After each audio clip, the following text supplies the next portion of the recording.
Alright, so what do we need to do next? Let's take a look. If you want to, you can do the arm. It's a cylinder. So, boom.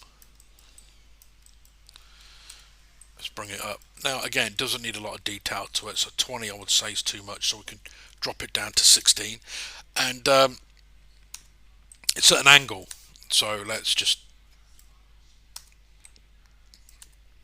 make it a bit bigger. And we need to stretch it out. So it's something like that. Now we've got to think, does the arms go straight or do they bend? I'm going to bend them, although you can't really tell here. I just think they look more interesting bent, to be honest with you. And there we go. Now, we're not going to see the faces at the top and bottom of the cylinder, so again, if you don't see the faces, you don't need them. Now, I've clicked and dragged, so all the faces are selected, but I'm going to hold down Control and click and drag over here. So the only the top and the bottommost faces are selected, so then I can hit delete, and then there you go, Bob's your uncle.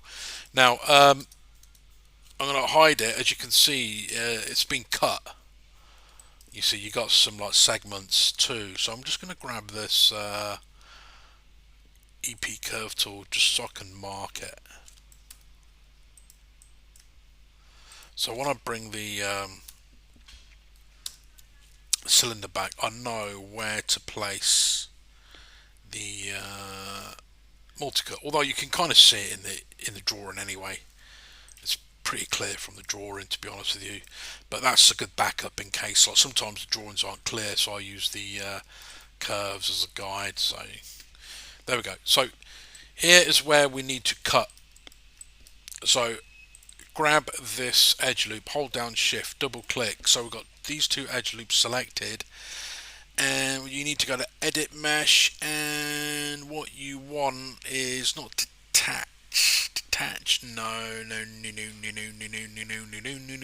That is why I like to use the shortcuts, because I know where it is in the shortcut.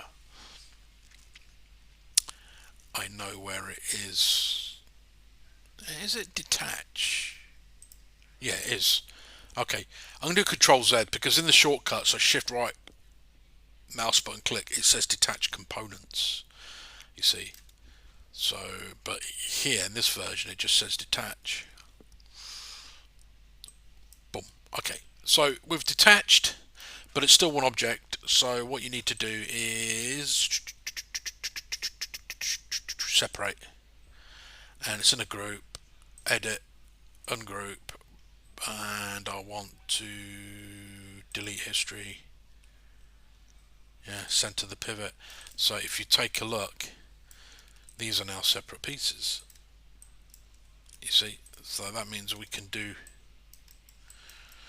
these segments. Alright, okay, so the next bit is this part of the arm. So again, it's another cylinder, and so boom. Now again, there's not a lot happening with it, so we can bring it down to 16, and we can rotate it, make it much bigger. Let's have a look. About here. I'm going to grab these vertices, going to go into object mode and just push them down to about here, and push these to about here. Now it seems to me that they taper inward from this point here. Okay, fair enough, that can be done. And also they need to be pushed back to about here.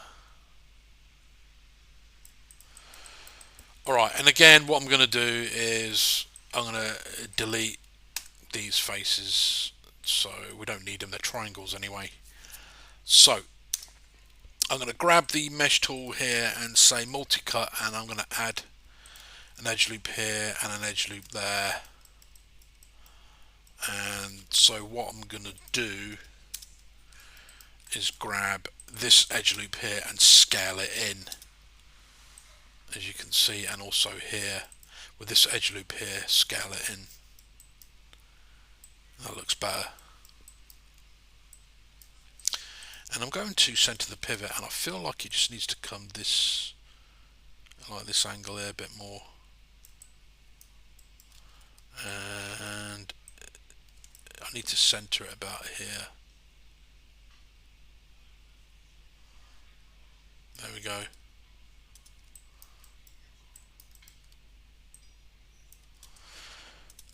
So look at the side view. There you go. Now I'm not doing it perfectly. If I want to do it perfectly, I just do V snap. There you go, and it's perfect. Right. Okay. So there you go. And what we can do is actually close off this bit here. So grab this edge loop here and then say extrude R and just scale it in until it's closed off. Same here. So extrude R and just scale it in. It does have like this kind of little hole in the center, which we can do now. So extrude and just kind of push it in like that, and then extrude R and just scale it in, and then mesh fill hole. There you go. And we need to connect these edges because we need four-sided shapes. So this is what we need to do, as you can see.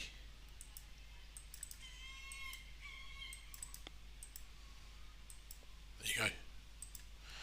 And it's a different color, which means it's a different material and a different component, so, and different part. So we need to extract,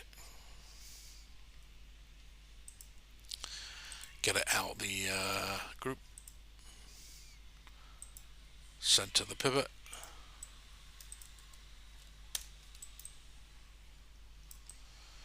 and just bring it out a bit more, and then just scale it up so we don't see the edges, you see. And I believe that should do it. It seems to me like there's another hole there. So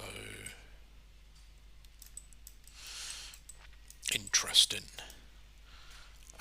You know what we can do? Just jazz it up a little bit. I'm gonna add an edge loop there, and I'm gonna bring it out like that. There you go.